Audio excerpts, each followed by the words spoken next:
Hey everyone, this is Mel and I'm back to talk about Sailor Moon Crystal. This video focuses on episode 21 titled Act 21, Complication, Nemesis, and it aired May 2nd, 2015. Just a reminder that I have not read the manga, so all my thoughts, theories, and predictions are off of the Sailor Moon Crystal episodes and off of what I can remember from the classics version. So, that said, let's get right into it. First off, I just wanted to touch upon the fact that we got so many flashbacks in this episode, which is a luxury in animation. We learned quite a few things in these flashbacks. For starters, we learned how Neo Queen Serenity was encased in the silver crystal cage through Prince Demonde and Chibiusa's memory flashbacks. And we learned from Prince Demonde just why he targeted Crystal Tokyo. We got flashbacks from King Endymion about life before the Black Moon attacked, specifically about the criminal that was banished to Nemesis centuries ago. That criminal was known as Phantom, and I'm wondering if it's possible that he's the one under the cloak of Wise Man. Is that a possibility? Is he the one orchestrating Prince Demonde, Saphir, Rubius, and Esmeralda to attack Crystal Tokyo as his sort of revenge against those who imprisoned him? Just wondering. Anyways, we also get glimpses into Chibiusa's childhood, which showed that she was being bullied and that she had insecurities about being the princess, and I thought that was really sad. But then we also saw how she would talk to her father, King Endymion, about Sailor Moon, and then we see some scenes, both old and new, where Chibiusa notices that she has many similarities with her mother's younger self. Like being a crybaby, being weak and powerless, basically who her mother was before she became Sailor Moon, before she embraced being the guardian of a love. And those similarities were very interesting to see, especially from Chibiusa's eyes. And also, through her flashbacks, we saw that she stole the silver crystal before the Black Moon attacked. And I bet when she took the crystal from its main casing, I guess, it lowered whatever defenses it had cast on the planet. And that allowed the Black Moon to attack. I could be wrong about that, but that's what I was thinking as a possibility. Anyways, we also saw just how Chibiusa found and met Sailor Pluto. And I thought that flashback sequence was just adorable. Another thing that happened in this episode was that we got to see Sailor Mercury, Mars, and Jupiter again in the present day.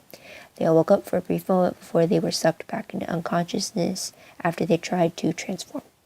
It has definitely been a long time since we saw them in the present day, so it was great to see them again, even if it was only briefly. I do have a question though, as to how long for them has it been since they've been captured. For us, it's been weeks, but for the characters themselves, how long has it been? Does anyone know? If you do, don't be afraid to leave a comment below with the answer. Anyways, we also have Prince Demonde's pursuit of Usagi, and that was very clear in this episode, and I could clearly remember it from the classics, but it was made especially clear when he kissed her. She pushed him away and tried and failed to transform, but that kiss seemed to cause her breakdown later on when she was alone. And I just love that breakdown because through that, we see Usagi turn her doubtful spiral into a motivation to do her mission, where she was determined to find her missing friends and break free of Prince Demonde's grasp.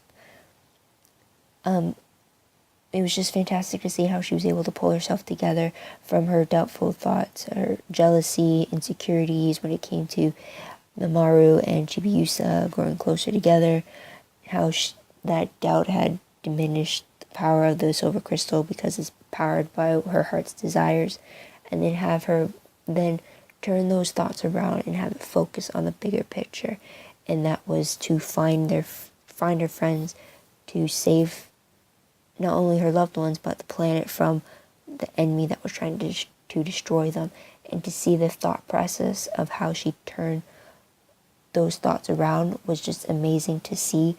And then the flashbacks of old scenes that we saw in previous episodes were such a great touch to add to that whole montage of her trying to turn things around for her.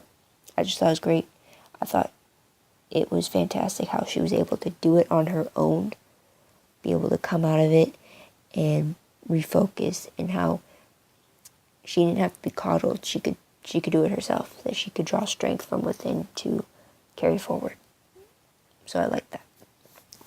And we saw glimpses of Chibiusa as a teenager through Usagi's nightmare, but the episode ends with Chibiusa on the path of becoming that teenager thanks to Wiseman's influence. I remember her as Wicked Lady from the classics, but I'll have to wait and see what she's called in this version. But I'm excited to see Wicked Lady again, as it was my favorite story to see back at the classics. I still don't get why Chibiusa stopped aging at such a young age, even though she is actually 900 years old, which King Endymion confessed to Mamoru and Sailor Venus. But I hope the 900 years old and yet she looks like a 5-year-old is explained somehow in the upcoming episodes.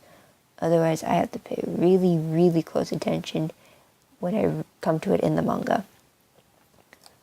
With that said, let's move to predictions. Once again, I'm only going off the episodes I've seen and from what I picked up from those episodes in regards to predicting what could come next.